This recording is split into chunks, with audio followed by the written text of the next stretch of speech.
adhering to our promise to answer the questions every Tuesday. So, bruxism is a parafunctional habit according to the American Academy of Dental Sleep Medicine. Bruxism is a movement disorder. So now, how does it create headaches?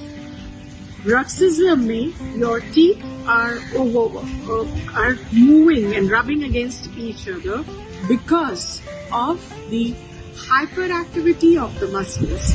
मतलब नींद में आपकी खाने के वक्त जो चबाने के लिए मसल्स यूज होती हैं उनका इस्तेमाल बहुत ज्यादा होगा। इन मसल्स के ओवर यूज के कारण इनकी हाइपरट्रोफी भी हो जाती है कभी कभी, और इन सब रीजंस के कारण कभी कभी कुछ केसेस में ब्रक्सिज्म में सिर दर्द होता है।